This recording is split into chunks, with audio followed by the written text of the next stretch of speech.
కేంద్ర ప్రభుత్వం, యూపీఏ ప్రభుత్వం 2005లో ప్రతిష్టాత్మకంగా ప్రారంభించిన జాతీయ ఉపాధి హామీ పథకాన్ని వ్యవసాయ రంగానికి అనుసంధానం చేయాలంటూ గడిచిన 19 సంవత్సరాలుగా మేధావులంతా గగ్గోలు పెడుతూ ఉన్నా కూడా కేంద్ర ప్రభుత్వం దీని మీద నిర్ణయం తీసుకోలేదు. అనేక రాష్ట్రాల్లో రైతులు వ్యవసాయం చేయలేక కాడి పడేస్తూ ఉన్నారు. ఆంధ్రప్రదేశ్, తెలంగాణ లాంటి రాష్ట్రాల్లో కూడా 36% భూములు బీడుగా వదిలేశారు వ్యవసాయం చేయలేక అనే విషయాన్ని ఒక స్వచ్ఛంద సంస్థ సర్వేలో వెల్లడించింది. ఇక తమిళనాడు లాంటి పారిశ్రామిక రాష్ట్రాల్లో అయితే 50% పైగా భూములు బీడుగా పెట్టారు. సాగు ఖర్చులు విపరీతంగా పెరిగిపోవడం, దాంట్లో పండిన పంట అమ్మితే సాగు ఖర్చుల్లో సగం కూడా చేతికి రాకపోవడంతో చాలా పంటలు కనుమరుగయ్యే పరిస్థితి నెలకొంది. కూలీ ధరలు విపరీతంగా పెరిగిపోయాయి, దాన్ని మనం తప్పట్లేం. మిర్చి కోతకు వస్తే మధ్యాహ్నం దాకా 500, సాయంత్రం 200, 700 రూపాయలు ఒక మనిషికి ఇచ్చి ఒక క్వింటా మిర్చి కోపిస్తే 7,000 రూపాయలు ఖర్చు అవుతా ఉంది. ఇక ఆ కోసిన తర్వాత అందులో తెల్లయి, ఎర్రయి సపరేట్ చేయడానికి మరో 4, అంటే ఇంకో 2,000 పైగా ఖర్చు. మొత్తం 9,000 రూపాయలు కూలీకే ఖర్చు అవుతుంది మిర్చిలో. ఇలాంటి పరిస్థితుల్లో ఏదైతే ఉపాధి హామీ ఉందో 100 రోజులు పని కల్పించే చట్టం, ఉపాధి హామీ చట్టం, ఉపాధి లేని రోజుల్లో ఇప్పుడు పనిచేసేవాడికి కావాల్సినంత పని ఉంది, కూలీల ధరలు కూడా బాగా ఉన్నాయి. ఉపాధి పనులకైతే ఎవడూ వెళ్ళడం లేదు. ఒక మే నెలలో, ఏప్రిల్ మాసంలో, జూన్లో వ్యవసాయ పనులు లేని సీజన్లో కూలీలకి 100 రోజులు పని కల్పించి కేంద్ర ప్రభుత్వం 186 రూపాయలు రోజుకి అకౌంట్లో వేస్తుంది. అయితే వ్యవసాయ రంగానికి గనక ఉపాధి హామీని అనుసంధానం చేస్తే రైతులకి కొంత మేలు జరిగే అవకాశం ఉంది. కేంద్ర ప్రభుత్వం ఏదైతే ఇస్తుందో 186 తోడు రైతు మరో 200, 250 రూపాయలు అదనంగా పెట్టుకొని ఆ కూలీలతో పని చేయించుకోవడానికి అవకాశం దొరుకుతుంది. కానీ కొంతమంది రైతు కూలీ సంఘాల పేరుతో ఉపాధి హామీకి, ఈ వ్యవసాయానికి అనుసంధానం చేయవద్దు, కూలీలకి 100 రోజులు పని దినాలు కల్పించేందుకు, వ్యవసాయంలో పని లేనప్పుడు పని కల్పించేందుకు పెట్టిన పథకం ఇది. ఈ పథకాన్ని వ్యవసాయానికి గనక అనుసంధానం చేస్తే వాళ్ళకిచ్చిన 100 రోజులు వ్యవసాయ సీజన్లోనే అయిపోతాయి కాబట్టి వేసవి కాలంలో వీరికి ఉపాధి దొరికే అవకాశం లేదు అనే ఆందోళన వ్యక్తం చేస్తున్నారు. ప్రస్తుత పరిస్థితుల్లో దక్షిణాది రాష్ట్రాల్లో పని చేసేవాడే కరువయ్యాడు. ఒక గ్రామంలో సిమెంట్ రోడ్డు వేయాలన్నా కూడా ఛత్తీస్గఢ్, జార్ఖండ్ నుంచి వచ్చిన కూలీలే కనిపిస్తున్నారు. ఇలాంటి పరిస్థితుల్లో కూలీలకి పని దొరకడం లేదు అనేది సాకు మాత్రమే. పని చేసేవాడికి కావాల్సినంత పని ఉంది, కానీ పని చేసేవాడు దొరకడం లేదు.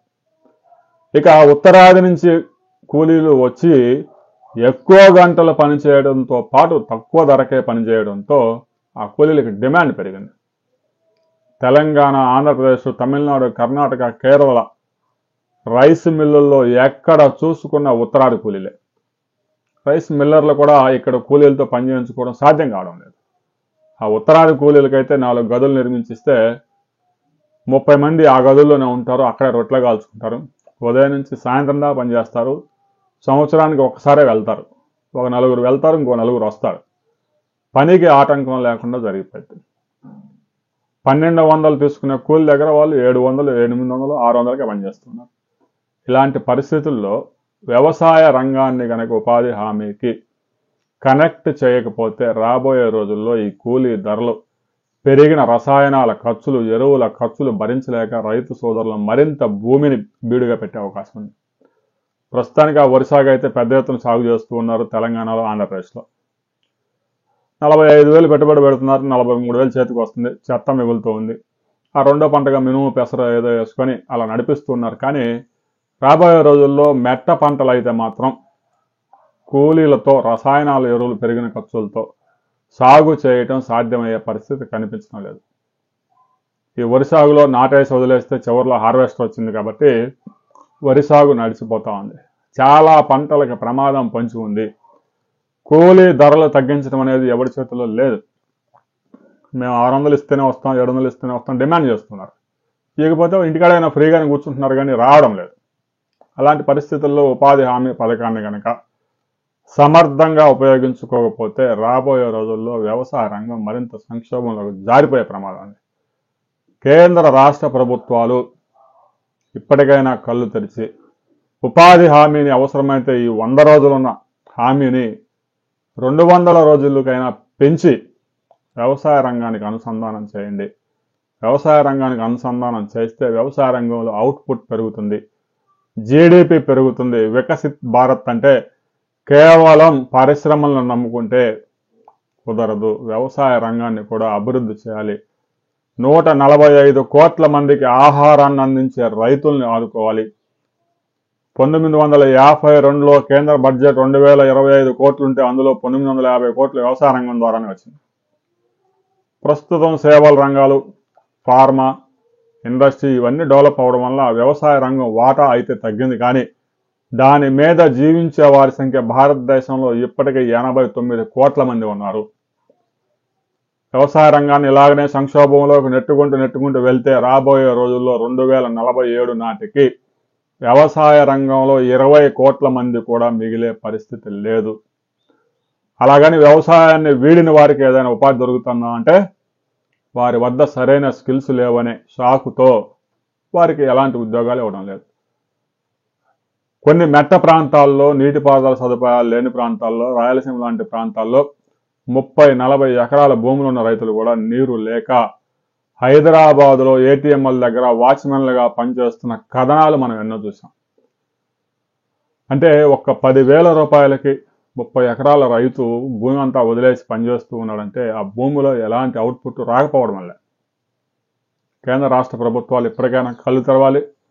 వ్యవసాయ రంగాన్ని ఉపాధి హామీకి కనెక్ట్ చేయాలి. 100 రోజుల పని దినాలని 200కి పెంచాలి. ఆ 200లో కనీసం ఒక 100 రోజులు వ్యవసాయ రంగానికి ఇచ్చిన ఒక 100 రోజులు ఏప్రిల్, మే, జూన్ మాసాల్లో ఉపయోగించుకునే విధంగా సెట్ చేయాలి ఈ పథకాన్ని. అంతేగాని కేంద్ర ప్రభుత్వం ప్రతి సంవత్సరం ఉపాధి హామీకి 96,000 కోట్ల రూపాయలు ఖర్చు చేస్తుంది. కానీ అవుట్పుట్ మాత్రం జీడిపిలో 0.5% కూడా లేదు.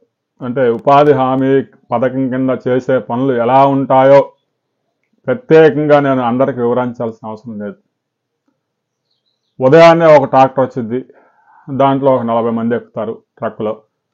చిన్నగా తీసుకెళ్ళి ఊరు చివరకు తీసుకెళ్ళి రోడ్డు అమ్మట ఆపుతాడు. అక్కడ ఆ కంప మొక్కలు అవి ఇవి కొంచెం కట్ చేసి ఆ కాలువలో మట్టి తీసి గడ్డ మీద గేస్తారు. వర్షం రాగానే అది కాలువలో గారిద్ది. ఇంకా అదే ఉపాధి హామీ. అంతకంటే ఇంకో ఉపాధి హామీ ఏం లేదు. వారితో ఫోటోలు దిగే కార్యక్రమమే ఉపాధి హామీ.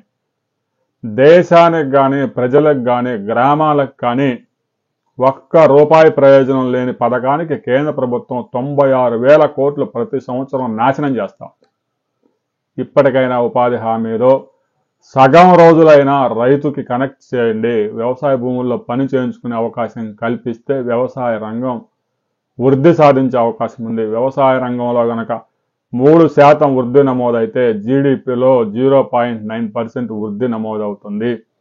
7.8% వృద్ధి సాధిస్తేనే రాబోయే రోజుల్లో నిరుద్యోగ సమస్య తీరుతుంది. 2047 నాటికి భారత్ వికసిత్ భారత్గా మారాలంటే వ్యవసాయ రంగాన్ని నిర్లక్ష్యం చేయవద్దు అనే మేధావుల సూచనలు ఎప్పటికైనా పాటించండి.